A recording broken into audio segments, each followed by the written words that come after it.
Berserk.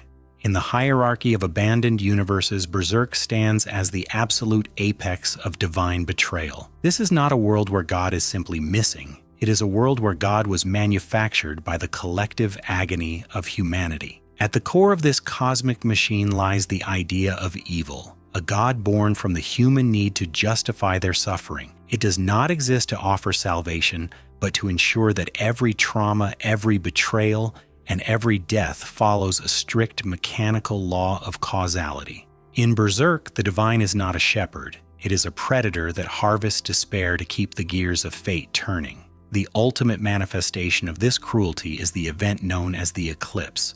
Imagine a charismatic leader, Griffith, who sacrifices every soldier who loved him, hundreds of loyal men and women, just to achieve his own dream of godhood. This ritual transforms the sky into a bleeding eye and the ground into an altar of gore. The God Hand, 5 entities that operate as the board of directors for this hellscape, do not view this as a sin. To them, it is a necessary transaction. The apostles, monstrous beings that can reach heights of over 20 feet, are the byproduct of this system, humans who traded their last shred of humanity for power, fueled by a pact written in the blood of those they held dear. The protagonist, Guts, is a glitch in this perfect machine. He carries the Dragon Slayer, a slab of iron weighing hundreds of pounds, a weapon too thick and too heavy to be called a sword. Guts is marked by the brand of sacrifice, meaning he is technically already dead, a ghost walking in the world of the living. His existence is a constant, yet agonizing struggle against a fate that has already been written. The horror of Berserk isn't just the monsters, it's the realization that resisting a godlike destiny might be entirely futile.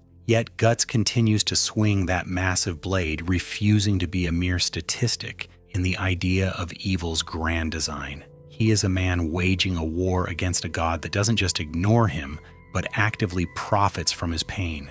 The most chilling takeaway from these universes is the absolute indifference of the void. These stories suggest that suffering isn't a test or a path to salvation, it's just the mechanical byproduct of a godless machine. Whether you are melting under a traitorous sun or swinging a 100-pound blade against destiny, the silence remains the same. Dark Souls. The universe of Dark Souls is a corpse that refuses to rot. It is a world caught in a terminal state of entropy, where the concept of time has fractured and the gods have committed the ultimate sin. They refused to let the era end.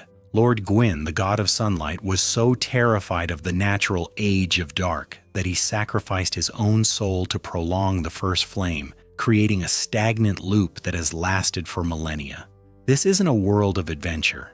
It is a world of decay, where everything you see is a hollowed-out version of something that was once glorious.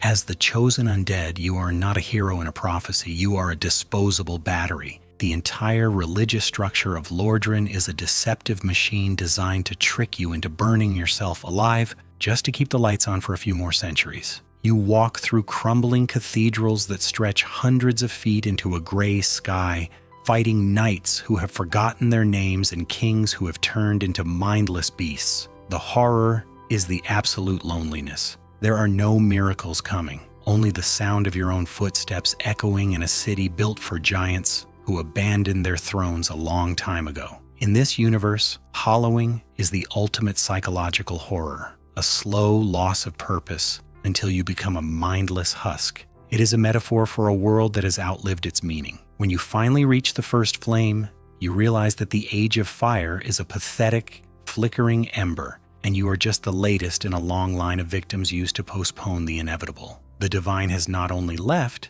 it has left the bill for its immortality for you to pay with your soul. Whether you relight the fire or let it die, the result is the same.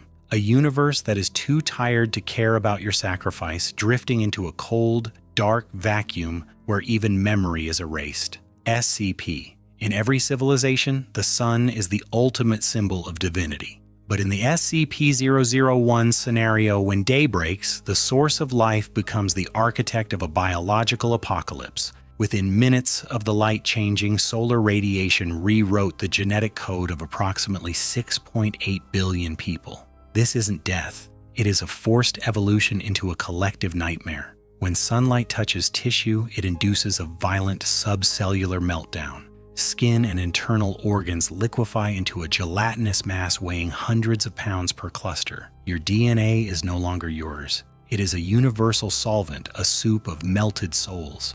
The misconception here is that these creatures are mindless. In reality, they are fully conscious victims trapped in a permanent state of structural failure. They retain their memories. They retain their agonizing voices. They hide in the shadows of a basement, using the voice of your deceased mother to beg you to come out into the 90-degree heat. They don't want to kill you. They want to absorb you into their agonizing unity. It is a world where individuality is treated as a disease that the sun is trying to cure. The horror is the absolute betrayal of the natural order. You cannot hide in a bunker forever. You cannot fight a god that attacks at the speed of light. Every square inch of the planet is now a trap. In this universe, the divine hasn't just abandoned us. It has turned its gaze toward us with such intense, unblinking focus that our very cells collapse under the pressure. The light that once gave us everything has decided we are no longer allowed to exist as individuals. There is no shadow deep enough to save you. Hellraiser discard the primitive imagery of red-skinned demons and moral punishment. The Lord of the Labyrinth does not judge your sins.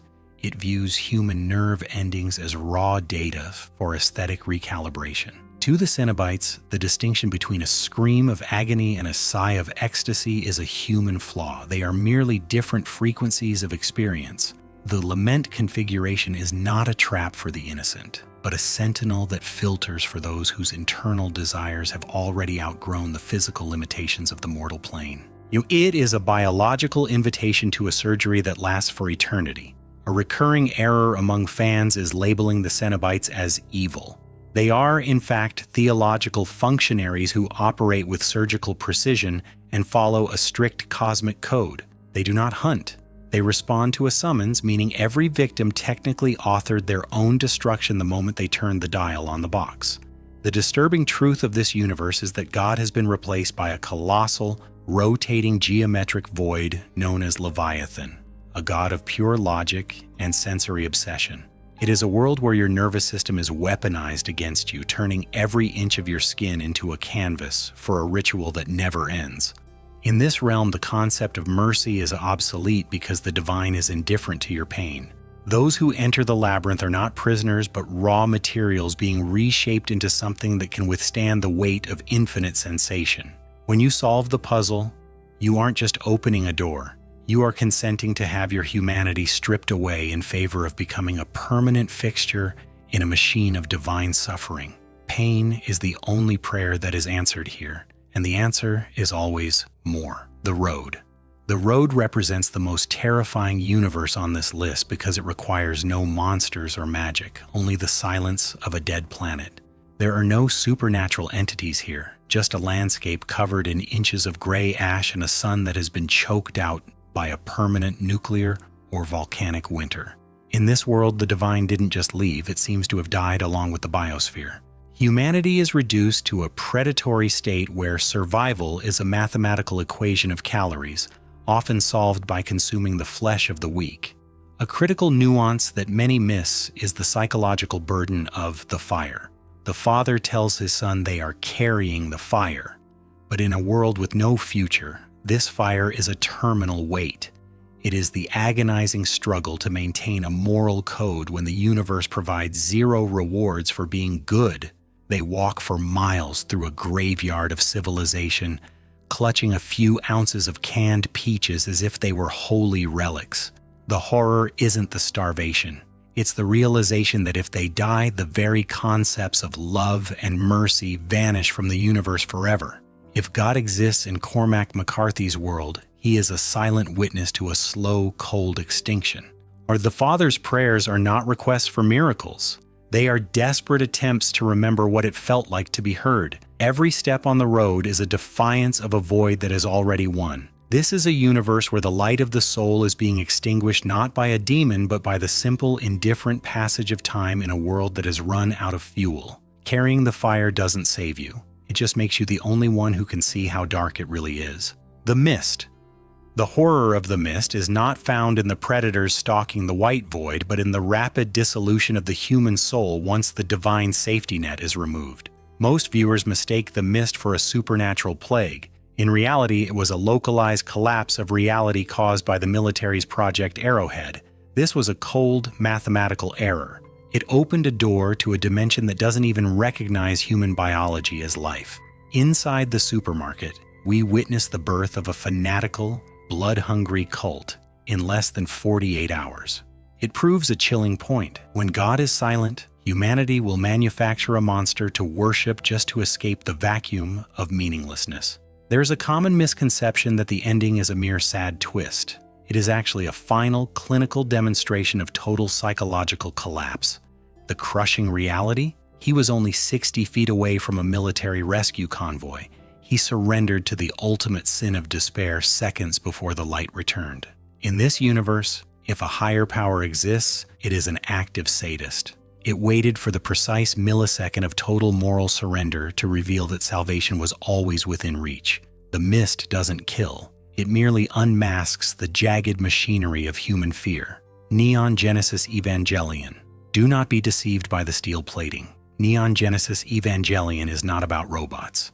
It is a clinical dissection of the soul where God is a biological blueprint to be weaponized. Here, divine icons like Adam and Lilith are stripped of sanctity and treated as mere laboratory hardware. The Evangelions are not machines. They are tethered, godlike entities born from genetic sacrilege, piloted by children whose trauma is the only fuel compatible with the system.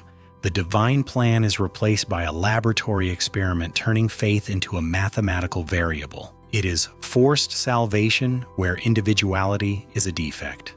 To end suffering, the shadow government nerve seeks to dissolve the AT fields, the psychic barriers of the self. This results in the global population melting into a homogeneous primordial soup of LCL fluid. Imagine your secrets, your ego, and your very skin being liquidated into a single, screaming sea of consciousness. In this state, you are not a person. You are a biological statistic in a failed reality. It is a heaven designed by scientists who believe existence is a mistake. What makes this universe haunting is the total absence of divine intent. The angels aren't messengers of morality. They are competing life forms reclaiming a planet with no owner. The third impact offers a terrifying choice. Remain a broken individual in a world of pain, or vanish into a collective where you are everyone and therefore nothing but an echo. We watch these nightmares because they force us to value the small, fragile fire of human connection in an unfeeling cosmos. Which of these abandoned worlds haunts you most? Let me know in the comments. Thanks for watching. Keep the fire burning.